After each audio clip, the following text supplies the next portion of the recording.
కూడా ఏమో. నీ పేరేం పేరు? కాగితం ఇది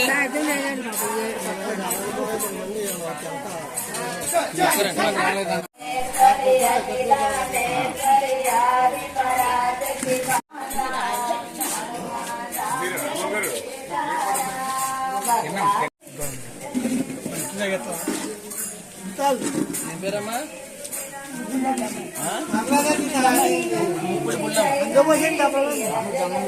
ఇప్పుడు పాపరావరా? ఇప్పుడు పాపరావు చెప్పామని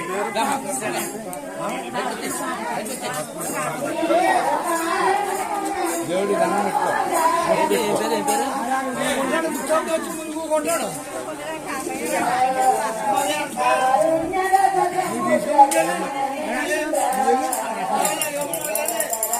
కాశీ.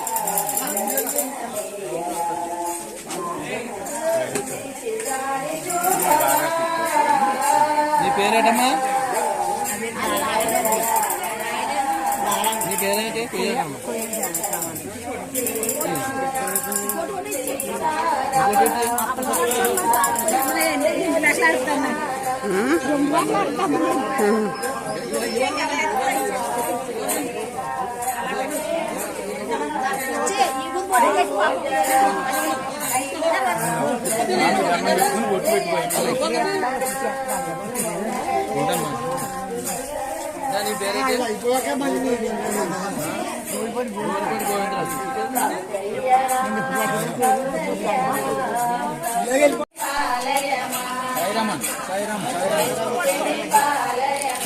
ఇలాగెళ్ళి ఇలా వెనకాల నుంచి వెళ్ళు, వెనకాల నుంచి వెళ్ళు.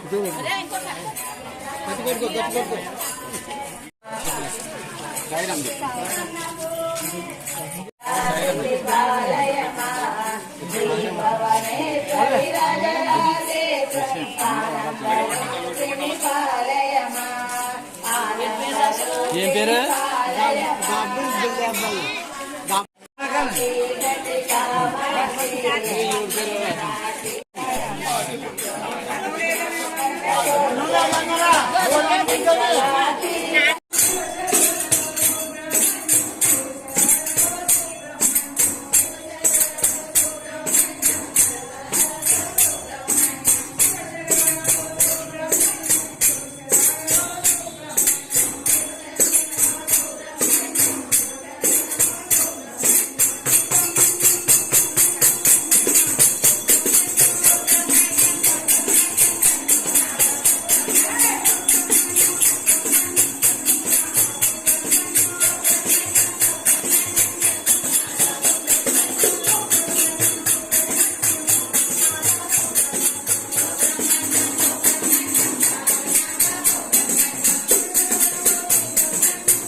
హాయ్ అండి, మీ బుజ్జి వరలక్ష్మి.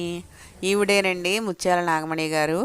ఈవిని చూసి నేను ఒక విషయం అయితే నేర్చుకున్నానండి. అదేమిటంటే ఎంత కష్టం వచ్చినా ఈవిడ చాలా ధైర్యంగా ఎదుర్కొంటారండి. అన్నీ ఆ స్వామిపైనే భారం వేసి ఈ కష్టం అంతా మన పూర్వజన్మ కర్మఫలం అని చెప్తుంటారు. అలాగే నాకు కూడా ఆవిడ చాలాసార్లు ధైర్యం చెప్పారు. నాకు ఇప్పుడు ఆవిడ గురించి చెప్పే అవకాశం వచ్చింది కాబట్టి చెప్తున్నానండి. అలాగే పేదవారికి రగ్గులు ఇవ్వడం చూసారు కదా, ఆ రగ్గులు తీసుకున్న వారి నుండి కార్డులు తీసుకుంటున్నారు. పేర్లు అడుగుతున్నారు ఏంటని అనుకుంటున్నారా? అదేనండి, అపాత్రదానం చేయకూడదు అంటారు కదా. మా ఊరిలో బాగా కింద స్థాయిలో ఉన్న పేద ముసలి వారికి, హ్యాండిక్యాప్ట్ వారికి రగ్గులను పంచుతారండి. అలాగే సత్యసాయిబాబా వారి జయంతిని ఆవిడ వాళ్ళ కుటుంబం ఎప్పటి నుంచో ఎన్ని ఆటంకాలు ఎదురైనా సరే ఎప్పుడూ మానలేదండి. ప్రతి సంవత్సరం కూడా ఇలాగే జరిపిస్తారు. ఆ స్వామి కృప ఆశీస్సులు ఎల్లప్పుడూ వీరి కుటుంబానికి ఉండాలని కోరుకుంటున్నాను. అలాగే పూజ అయిన తర్వాత ప్రతి సంవత్సరం కూడా బాబావారి అంటే ఎన్ని సంవత్సరాలు బాబావారికి ఉంటాయో ఆ సంవత్సరానికి అన్ని పాటలు, భజన పాటలు పాడిస్తారండి. ప్రతి సంవత్సరం కూడా అంతే. ఈ సంవత్సరం శత జయంతి అయింది కదా, 100 పాటలు పాడించారండి. అలాగే బాబావారి పుట్టు పండుగ అయితే చాలా బాగా జరిగింది. అందరూ కూడా ఈ వీడియో చూసి సత్యసాయి బాబా వారి ఆశీస్సులు పొందుతారని కోరుతున్నాను. జై సాయిరామ్, జై జై సాయిరామ్. అలాగే వడ్లమూరు సత్యసాయి బాబా సేవా సంఘం వారు ప్రతి సంవత్సరం కూడా తిమ్మాపురం వచ్చి మా గ్రామంలో వీరింటి దగ్గరే ప్రతి సంవత్సరం కూడా పూజ జరిపిస్తారండి. వారే నాగమణి గారు. అయితే ఈ సేవా సమితి వారందరూ కూడా వేదం నేర్చుకున్నారండి. వడ్లమూరు వారందరూ కూడా వచ్చి రుద్రాభిషేకం పూజ అయితే చాలా బాగా జరిపిస్తారు. ఆ ప్రదేశం అంతా కూడా, వారి ఇల్లంతా కూడా ఈ వేద మంత్రాలతో నిండిపోతుంది. చాలా బాగుంటుందండి. అదంతా కూడా మా అక్క అయితే వీడియో తీసిందండి. పాపం చాలా కష్టపడి తీసింది తను, నాకు నీరసంగా ఉందని చెప్పేసి. అది నాకు కొంచెం ట్రబుల్ అయిందండి. కొంచెం ఆ వీడియో అంతా కూడా కైన్ మాస్టర్లో రికార్డ్ చేసి అంతా ఎడిటింగ్ చేసుకుని చాలా కష్టపడ్డాను నేను కూడానే, మా అక్కలాగే. అయితే ఆ వీడియో అయితే అప్లోడ్ అవ్వట్లేదండి, సేవ్ అవ్వట్లేదు కైన్ మాస్టర్లో. ఎందుచేత మరి లాంగ్ అవ్వడం వల్ల ఎందుకో. కొన్ని గ్యాలరీలోకి వెళ్ళి మళ్ళీ చేద్దామంటే నేను ఈ వీడియో బాగా కైన్ మాస్టర్లో చేస్తాను కదా అనుకుని నేను అది డిలీట్ చేసేసానండి గ్యాలరీలో ముందు తీసిని. అందుచేత పెట్టలేకపోతున్నాను. ఒకవేళ కైన్ మాస్టర్లో రికార్డ్ అయింది అవుతే పెడతానండి. జై సాయిరామ్, జై జై సాయిరామ్.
పరమాత్మకు జై